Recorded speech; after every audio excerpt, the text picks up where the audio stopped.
امریکہ اور اسرائیل کے ایران پر وار، supreme leader کے بعد سیکیورٹی چیف علی لاریجانی بھی شہید ہو گئے۔ ایران کے سرکاری میڈیا نے تصدیق کر دی، دشمن نے 17 مارچ کی شب تہران پر حملہ کیا تھا جس میں علی لاریجانی کے بیٹے مرتضی اور نائب علی باطینی بھی شہید ہوئے۔ پاسداران انقلاب بسیج فورس کے کمانڈر غلام رضا سلیمانی بھی شہداء میں شامل ہیں۔ پاسداران انقلاب نے شہادتوں کا بدلہ لینے کا اعلان کر دیا۔ شہادت کی خبر کے بعد ایرانی شہری گھروں سے باہر آ گئے، امریکہ اور اسرائیل کے خلاف نعرے لگائے۔ لاریجانی کی شہادت سے نظام متاثر نہیں ہوگا، ایرانی وزیر خارجہ عباس اراغچی کا بیان۔ کہا ایران کا نظام مضبوط شخصیات کی جانب سے کمزور نہیں ہوتا، نظام میں ہر شخص اپنی حیثیت کے مطابق کردار ادا کرتا ہے۔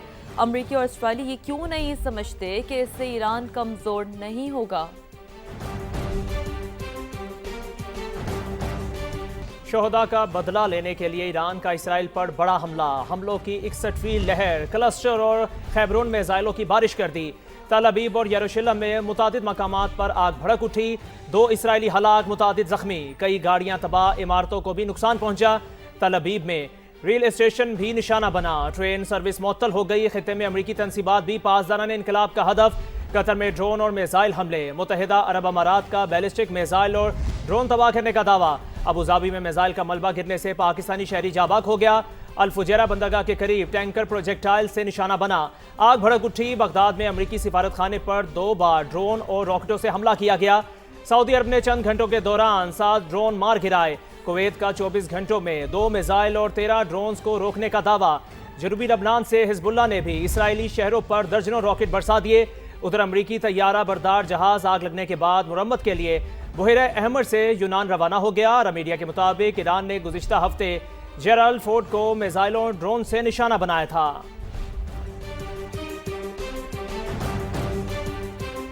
امریکہ اور اسرائیل کی ایران پر وحشیانہ بمباری جاری ہے، تہران سمیت متعدد علاقوں کو نشانہ بنایا گیا۔ امریکی سینٹرل کمانڈ کے مطابق ایران کے میزائل اہداف پر شدید بمباری کی گئی۔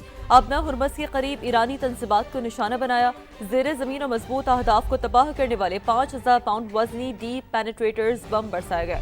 اس سے پہلے امریکی اور اسرائیلی فوج نے بوشہر ایٹمی بجلی گھر کے قریب میزائل حملہ کیا، کسی نقصان کی اطلاع نہیں ملی۔ IAEA کے مطابق ایٹمی بجلی گھر بھی محفوظ ہے۔ اسرائیل کے لبنان پر حملے جاری، رہائشی عمارتوں پر بمباری سے مزید 6 شہری شہید ہو گئے۔ جنوبی لبنان میں 2 فوجی بھی صہیونی درندگی کا نشانہ بن گئے۔ عرب میڈیا کے مطابق فوجیوں کو اس وقت نشانہ بنایا گیا جب وہ موٹر سائیکل پر جا رہے تھے۔ لبنان میں 24 گھنٹوں میں مزید 26 شہری شہید ہوئے۔ 2 مارچ سے اب تک شہداء کی تعداد 912 ہو گئی۔ ایرانی سیکیورٹی چیف علی لاریجانی کو گزشتہ روز حملے میں نشانہ بنایا۔ امریکی صدر کا رد عمل، کہا علی لاریجانی ایران میں مظاہرین کے قتل عام کے ذمہ دار تھے۔ ایران جنگ میں مقررہ اہداف سے آگے جا رہے ہیں، ایران کی فوج اور لیڈرشپ سب کو ختم کر دیا، ایئر فورس اور نیوی بھی تباہ کر دی، پیچھے نہیں ہٹیں گے، ایران کو ایٹمی ہتھیار بنانے کی اجازت نہیں دیں گے۔ ایران اب اس بات کو اچھی طرح سمجھ چکا ہے، ایران کی جوہری تنصیبات پر حملہ نہ کرتے تو اب تک ایٹمی ہتھیار بنا چکا ہوتا۔